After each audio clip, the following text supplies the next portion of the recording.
자, 하나님의 말씀은 마태복음 8장 28절 34절까지 말씀입니다. 신약성경 마태복음 8장 28절 34절까지 말씀. 제가 본문 말씀을 공독해 드립니다.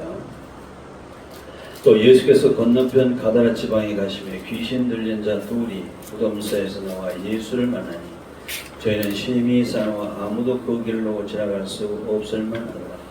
예, 저희가 소리질러 가로되 하나님의 아들이여 우리와 당신과 무슨 상관이 있나이까? 때가 이르기 전에 우리를 괴롭게 하려고 여기 오셨나이까 하더니 마치 멀리서 많은 돼지떼가 먹고 있는지라. 귀신들이 예수께 간과해 가로되 만일 우리를 쫓아내실진데 돼지떼에 들어보내소서 한데 저희대로 가라 하시니 귀신들이 나와서 돼지에게로 들어가는지라. 온 떼가 비탈로 내리더라 바다에 들어가서 물에서 몰사하거나 치던 자들이 드러나 시내에 들어가 이 모든 일과 귀신 들린 자의 일을 보아니 온 시내가 예수를 만나려고 나가서 보고 그 지방에서 떠나시기를 간구하더라. 네. 시간 우리 서로 인사합시다. 성령 충만합시다. 주님으로 축복합니다. 주님으로 축복합니다. 아멘. 우리는 귀신이 어디서 살까? 귀신 들린 자들이 어디서 살까? 오늘 성경을 보면은 오늘 귀신 들린 자 둘이 무덤 사이에서 살고 있었네 보니까. 이 전설 따라 삼촌 공부영을 통해서 무덤, 그렇죠. 저 공동묘지 같은데 무덤에서 귀신이 사는 걸로 우리 생각하고 있죠. 그런데 귀신 들린 자들이 그 무덤 공동묘지 같은 데서 살까요? 이 시대에? 너는 정신병원에 수용돼서 치료받아야 될 사람들인데 예수님 당시에 귀신 들린 둘이 어디서 구합니까? 무덤 사이에 거하고 있네요. 자, 우리는 무덤이라면은 뭘 얘기입니까? 그게 죽은 시체가 들어있는 것이 무덤입니다. 아무 무덤처럼 만들어 놔두고 그게 죽은 자가 죽은 시체가 없으면 그걸 무덤이라고 할 수가 없는 거예요. 그 무덤이 아닙니다. 그러면 무덤은 죽은 자, 무덤. 공식적인 상관관계가 있지 않습니까? 그래서 무덤은 죽은 자들이 묻히는 곳이 무덤이라고 했는데 우리는 그래서 굉장히 그 무덤을 아주 그 공포스럽고 아주 깊이 아는 그런 장소가 우리들의 개념인데 성경에서 말씀하시는 이 무덤이 무엇일까? 그냥 상식적으로 얘기하면 그 죽은 자 묻히는 것이 무덤인데 성경은 무덤을 통해서 우리에게 무엇을 가르쳐 주시냐면은 이 세상에서 이 죽은 자들이 누구냐면은 불신자들입니다. 세상 사람들이에요. 저와 여러분들이 예수 믿기 전에 이미 죄와 허물로 죽었던 자들입니다. 죽었던 자들입니다. 성경을 통해서 하나님은 이 불신자를 하나의 무덤으로 이렇게 우리에게 보게 해 주셔요. 왜 그러냐면은 하나님 보실 때는 이 불신자들이 다 죽은 자로 보시기 때문에 그렇습니다. 죽은 자가 있는 곳이 무덤은 죽은 자. 그래서 우리 시선을 그냥 저 마무리 벽지 공동묘지 그 무덤 거기에 우리 시선을 초점 거기에 두지 않고 우리는 뭘 보냐면은 불신자, 세상 사람, 믿지 않는 자들을 우리가 무덤으로 이게 보는 것. 왜? 그들은 죽은 자니까. 저와 여러분들도 지나간다는 저 허물로 이미 죽었던 자들입니다. 어떤 분은 죽을 수밖에 없는 죄인이라는데 아니에요. 이미 우리가 죽었던 자들인데 마가복음 5장에서 죽은 자를 살리신 예수님. 그렇죠? 어떻게 살리셨어요? 다리 닫고 그렇죠. 소녀 일어나라 해서 우리를 죽었던 자인데 우리를 살리신 것처럼 이제 우리는 죽은 자가 아니라 산 자인 걸 믿으셔야 합니다. 산 자. 그래서 우리가 이 무덤에 대한 개념이 굉장히 얼마나 잘못되는지를 우리가 다시 한번 성경을 통해서 알게 주시죠. 그래서 성경은 무덤을 주권자, 울신자로 우리에게 보여주시는 겁니다. 이 성경에서 무덤하면 대표적인 무덤, 제일 많이 나오는 무덤이 뭐죠? 예수님의 무덤이죠. 예수님 무덤. 근데 예수님께서 골고다 언덕의 십자가의 죽으심으로 돌아가신 예수님을 무덤에 장사를 해야 되는데, 무덤이 필요한데, 우리가 잘 때 예수님은 평상시에 내가 십자가에 죽는다 분명히 말씀하셨죠. 그래서 제자들도 알고 형제들도 알고 예수님 자신도 아셔요. 내가 죽을 것을. 그렇죠? 미리 다 말씀하셔서 알고 계신데 왜 예수님은 무덤을 준비하지 아니하시고 돌아가셨을까? 돈이 없어야 됐을까? 그것도 아닌데, 제자들도 있고 형제들도 있는데, 그렇죠? 부모님도 계셨는데 분명히 예수님은 십자가에 죽는다. 3일 만에 부활하신다고 하니까 그래도 일단 장사를 지내야 될 거 아니에요. 무덤 속에 사람도 있으니까. 그런데 안 하셨단 말이에요. 원래 예수님 하나님이시기 때문에 사실 무덤이 필요 없어요. 그런데 육신으로 오셨기 때문에 무덤이 필요하신 분이었었죠. 그런데 예수님께 돌아가신 후에, 죽으신 후에 어디에다, 어느 무덤에 들어가셨죠? 누구의 무덤에 들어가셨죠? 바로 아리마대 부자 요셉의 무덤에 들어가신 걸 잘 알고 있죠. 다른 사람들 많이 있었을 텐데 왜 하필이면 아리마대 부자 요셉의 무덤에 예수님을 장사하셨을까? 이게 우연의 일일까? 꼭 알아두실 것은 예수님이 이 땅에 오셔서 하신 일은 우연이라고 없습니다. 반드시 필연적인 일이에요. 그래서 아리마대 부자 요셉의 직분이 뭐였죠? 공회의원이에요. 공회의원. 공회의원은 율법의 박사들입니다. 그래서 그들은 아주 율법 신앙에 찌드는 사람들이 바로 공회의원이었어요. 그래서 율법 신앙을 가지고 살아가는 사람들이었는데 이 시대도 마찬가지죠. 율법 신앙을 가지고 살고 있는 사람들 보면은 율법은 다 죄. 너는 죄이다. 죄를 낱낱이 고발해서 완전히 우리를 죽을 죄인으로 만드는 것이 율법이에요. 그래서 율법은 죄의 삭은 사망이다. 그렇지 않습니까? 그래서 반드시 죽어야 돼. 그러니까 무덤을 만들어 놓고 기다리고 있는 사람이 바로 아리마대 부자 요셉이었습니다. 그래서 이 아리마대 부자 요셉이 죽어서 들어갈 무덤인데, 근데 거기에 예수님이 들어가시다고 말해요. 아리마다라는 뜻이 뭐냐면은 영어로 하이라고 높다는 뜻입니다. 굉장히 높아진 사람이죠. 공회의원이니까, 이제 국회의원이니까 똑같으니까. 사람이 높아지면 반드시 필연적으로 따라오는 것이면 교만이에요, 교만. 그죠? 교만은 해망의 선봉이요 넘어짐의 앞잡이라 해서 교만한 자는 반드시 죽어야 돼요. 그렇죠? 그리고 그 사울, 우리가 잘 알죠? 바울 되기 전에 이름이 사울이었었죠. 이 사울이라는 이름도 크다란 뜻입니다. 똑같은 거, 크다, 높다. 똑같다. 역시 교만이라는 그런 뜻이 있어요. 그래서 이 아리마대 부자를 요셉을 보면은 율법 신앙으로 봐도 죽어야 되고 교만으로 봐도 죽어야 되고, 거기다가 부자 요셉이라고 있어요.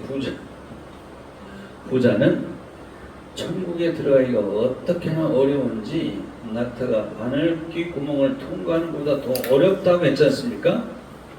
그래서 이 요셉은 이리 보나 저리 보나 그건 반드시 죽어야 되어요. 그래서 그가 죽으려고 미리 무덤을 봐놓고 준비한 사람이었었어요. 근데 문제는 이 무덤에 누가 들어간다고요? 아리마대 요셉이 그 사람이 들어가야 되는데 예수님께 들어가셨다고. 그럼 아리마대 부자 요셉이 들어갈 무덤이 없어졌다는 얘기예요. 그러면 사람들은 그 사람 부자니까 무덤을 또 하나 또 사서 만들면 되지. 이렇게 얘기를 하면, 이렇게 물어보면 이 사람 어리석은 사람. 그건 상식이고, 성경은 상식적인 이야기로 끝나는 것이 아니기 때문에 그래요.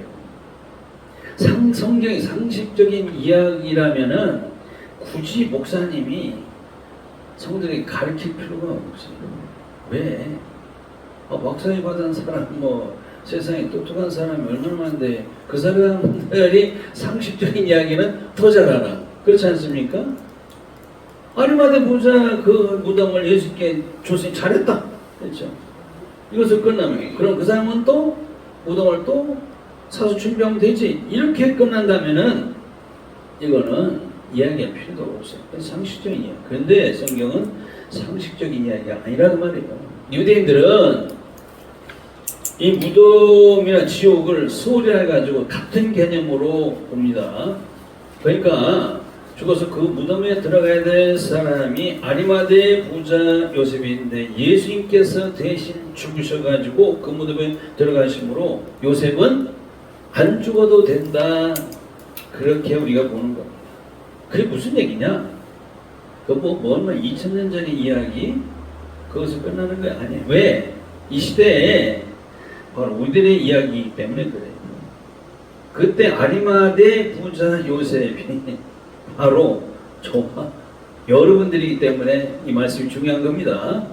2000년 전에 그때 그 사건 이야기가 끝난다면 이건 역사적인 이야기고 동화책으로 밖에 볼 수가 없죠. 우리가 그래요. 우리가 율법으로는 우리가 정죄가 되어서 죽어야 돼요. 반드시. 우리가 그렇게 지나간다니 교만했어요. 그죠?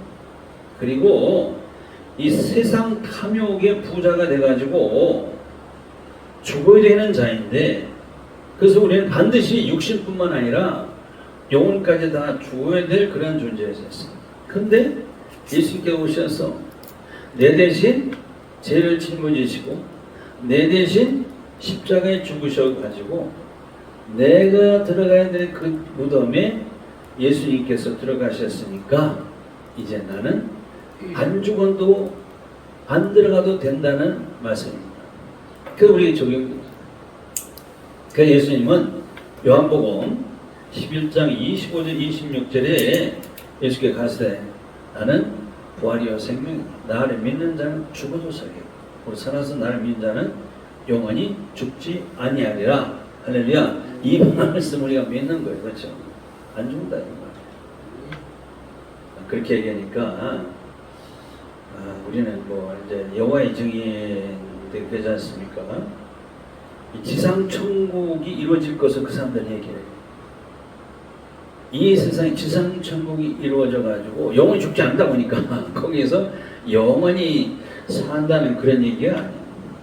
반드시 하나님 만드신 육은 죽어서 육탄해 가지고 흙으로 돌아가고 영혼은 절대로 죽는 게 아니어서 바로 하나님 심판대에 서게 되어 있습니다.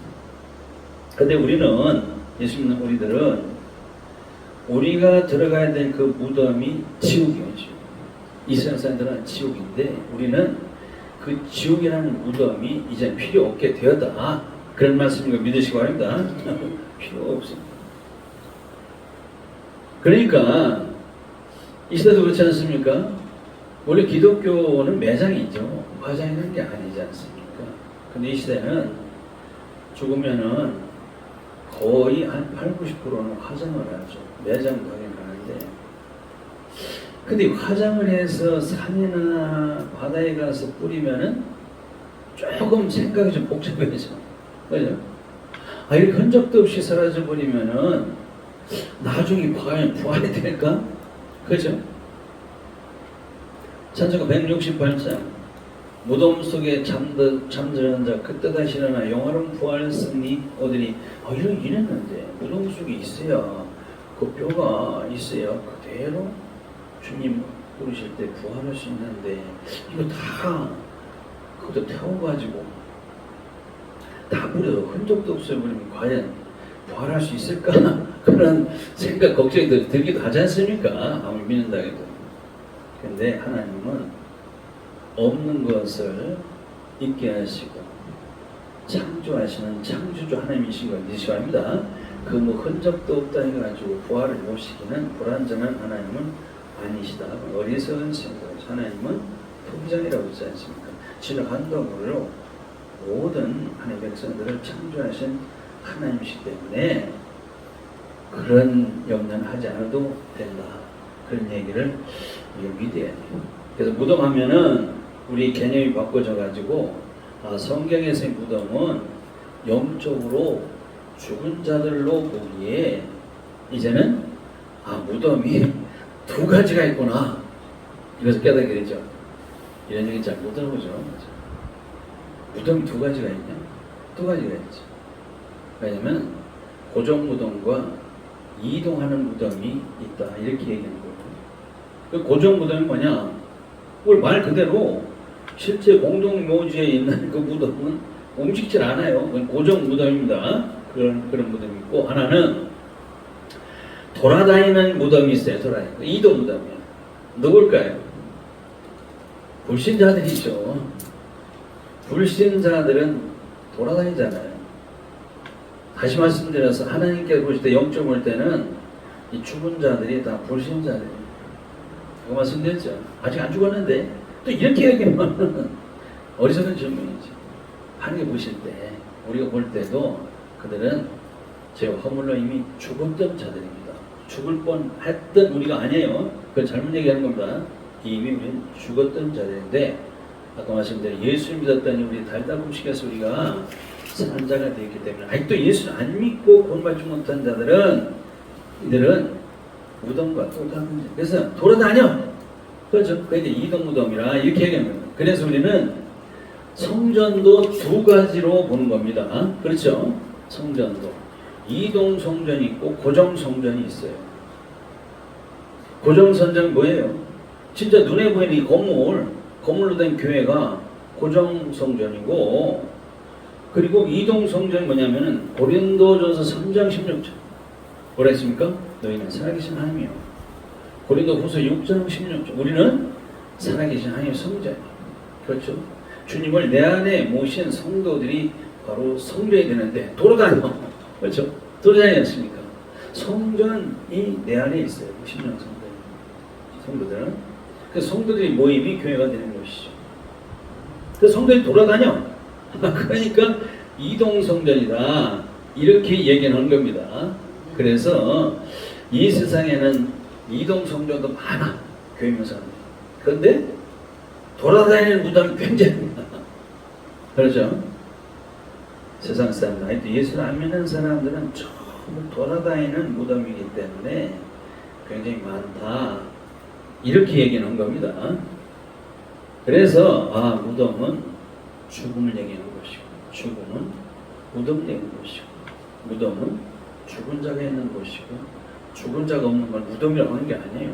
그래서 무덤은 죽은 자는 무덤, 이런 공식이 나오게 되기 때문에 우리가 이것을 무덤을 하나의 존재로 이렇게 보는 겁니다. 존재로 보는 겁니다.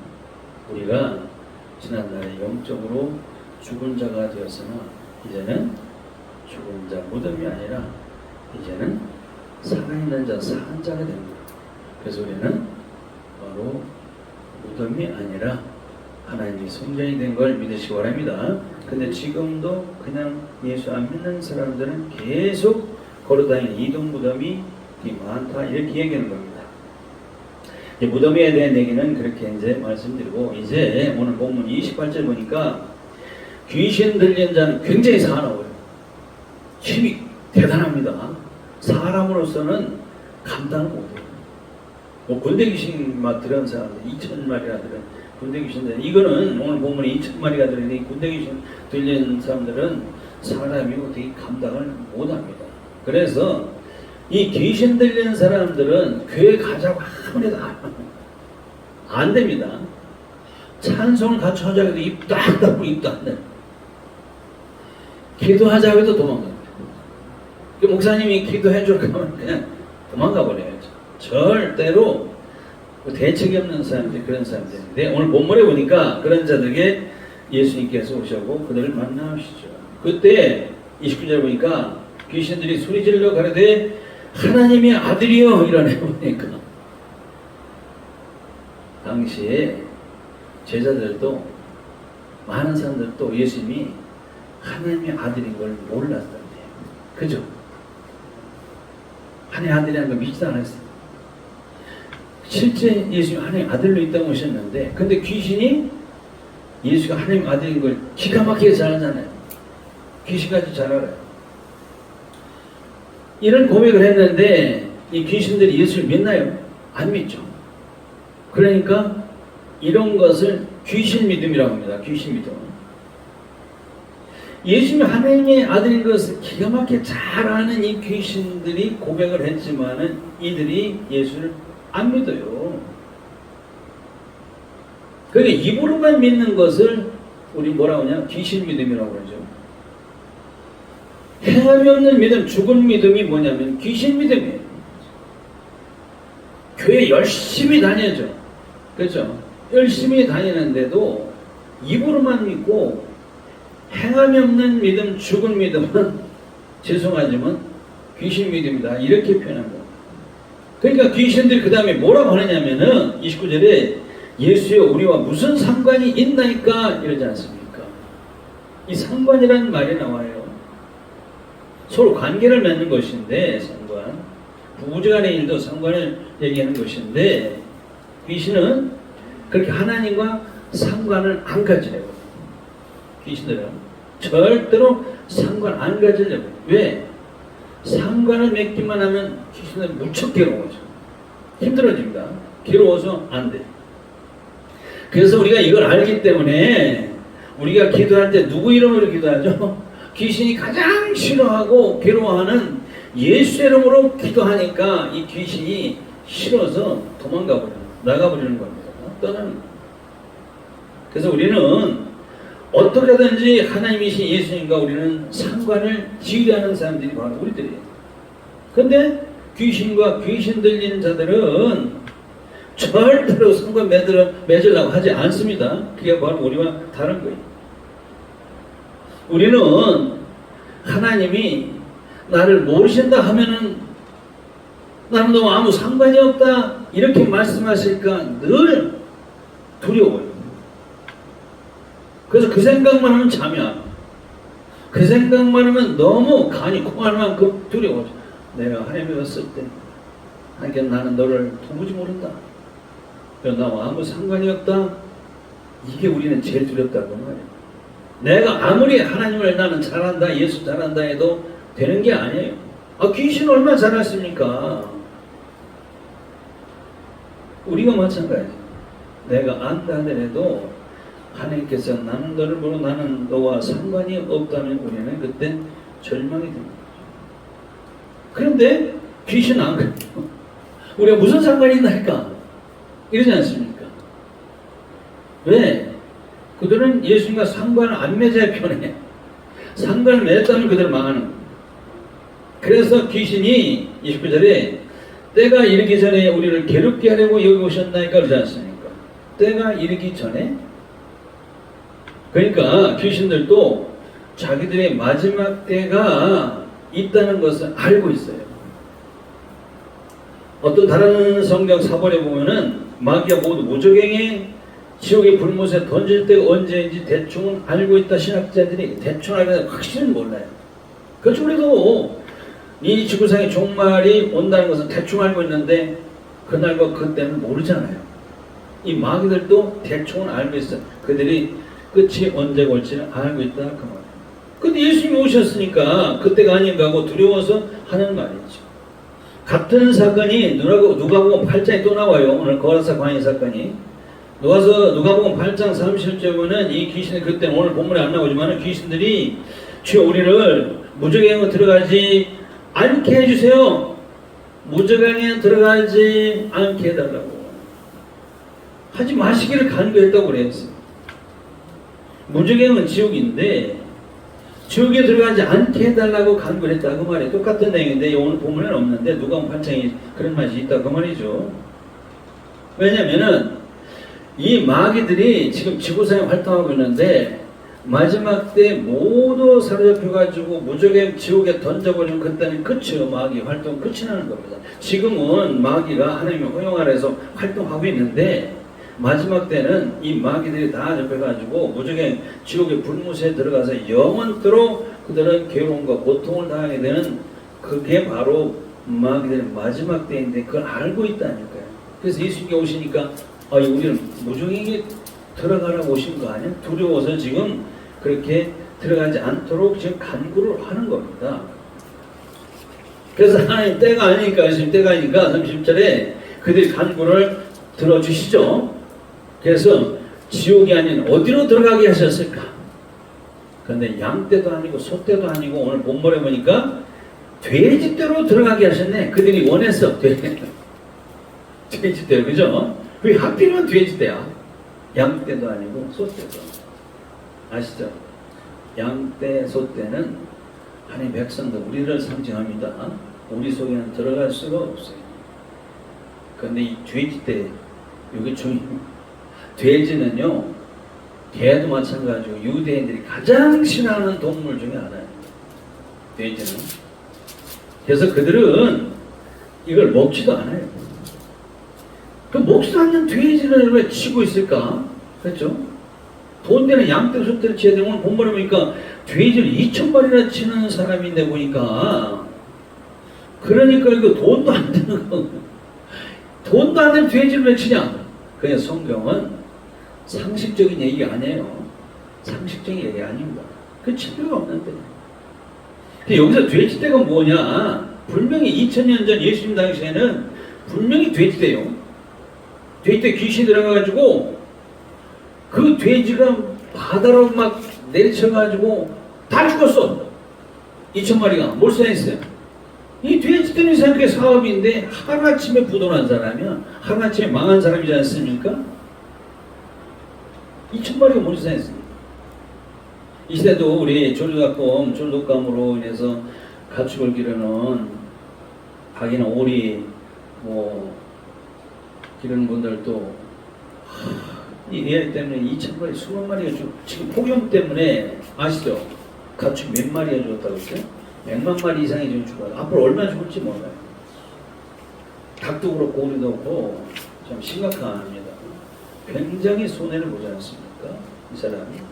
이 돼지떼가 뭐냐? 돼지떼가. 돼지는요, 더러운 것, 아랄 것 하지 않아요. 그냥 배만 부르면 만족해서 일도 안 하고 잠만 자는 짐승이 돼지지. 그렇죠? 이 시대에 많은 사람들 중에서 가만히 생각해 보세요. 많은 사람들 중에서 끝까지 예수를 믿지 아니하고 이 죄악된 세상 아랑곳 하지도 않아. 그저 자기 그 욕심의 배를 채우기만 극구한 사람, 그저 자기 욕심의 배를 채우기만 하면 만족해서 잠만 자는 사람, 이런 사람들이 바로 죄인이죠. 그 말은 누구냐? 불신자들이 생기죠. 이런 설교를 불신자들이면 굉장히 항의가 되겠죠. 세상에서 그런 걸 그렇다고 해야지 그 사람들 듣기 싫다고 해서 해가지고 할 말 못하면 안 되지 않습니까? 하나님 말씀입니다. 귀신들은요, 그런 사람들 심령에서 들랑달랑에 20년 죄시면서 옮겨다니는 것 뿐이에요. 그래서 예수님께서 30절에 들어가라 명령하니까 귀신들이 돼지떼에 들어가니까 돼지떼가 어디에서 몰살을 합니까? 바다로 다 뛰어들어가지고 다 죽어버려요. 바다가 뭐죠? 바다가 갈릴리 바다지. 이러면 또 상식적인 얘기니까 전 상식적인 얘기를 하는 게 아니에요. 그건 다 아는 사실이고, 이 바다는, 성경의 바다는 제약된 세상의 상징입니다. 결국 세상에서 누구 때문에 죽느냐 이거예요. 누가 때문에 죽느냐. 예수를 믿지 않는 그 불신앙의 삶 속에서 불신자들이 결국 사단 마귀 때문에 죽어요. 이 사단 마귀 때문에 계속 뒤때같이 탐욕으로 그 배를 채우기 위해서 살다가 결국 사단 마귀가 들어와서 죽게 되는 거예요. 이들은 하나님과 상관이 없이 살던 자들이에요. 그 불신자들은 하나님과 상관이 없이 살다가 사단과 함께 망한다는 교훈을 주시는 거예요. 상식적인 얘기로 하면 이런 말씀이 나오겠습니까? 이건 알아주셔야 돼요. 성경은 그래서 어려워. 말씀을 정리해요. 우리는 반드시 누구와? 예수님과 상관을 꼭 가져야 돼요. 그것도 불가분의 관계. 절대로 사람이 끊을 수 없는 그런 관계가 바로 되어져야 돼요. 그게 어떻게 되느냐? 바로 말씀이 내 심령에 있는 자가 되어야 돼요. 그래서 물이 없는 심령이 되지 말라. 왜? 귀신이 좋아한다는데? 그렇죠? 물이 뭐냐면은 말씀이 없는 심령이 되지 말라 그런 얘기예요. 왜? 말씀이 없는 그런 심령을 귀신들이 좋아하기 때문에 그래요. 교회를 왜 나가요? 교회를 말씀 때문에 가셔야 돼요. 말씀 있는 곳에 가셔야 돼요. 괜히 상식적인 얘기, 철학, 문학, 정책인 이런 얘기 아무리 잘하고 인기를 끌어도 그건 아니에요. 그렇죠? 말씀 있는 심령이 되어야 된다는 거예요. 말씀이 없고 하나님 은혜가 없는 심령이 되면 그렇게 망하게 된다는 교훈을 주셨지 않습니까? 항상 말씀의 생수가 심령에 흐르고 하나님의 은혜가 심령에 흐르고 성령이 함께 하시는 그런 심령이 되어질 때 주님과 우리는 상관관계가 늘 지속되는 그런 하나님의 백성이 될 줄 믿습니다. 그런 성도가 되시기를 주님으로 축원드리고 기도하시겠습니다. 하나님, 불신과 죄로 인해서 죽었던 우리를 살려 주십니다. 이제 살아계신 하나님의 성전이 되게 해주신 것을 감사드립니다. 언제든지 주님을 내 안에 모시고 늘 사람이 우리를 관계를 끊을 수 없는 불가분의 관계, 주님과 우리 관계가 늘 상관이 지속되는 주의 백성들이 되게 하여 주옵소서. 예수 그리스도로 기도합니다. 아멘.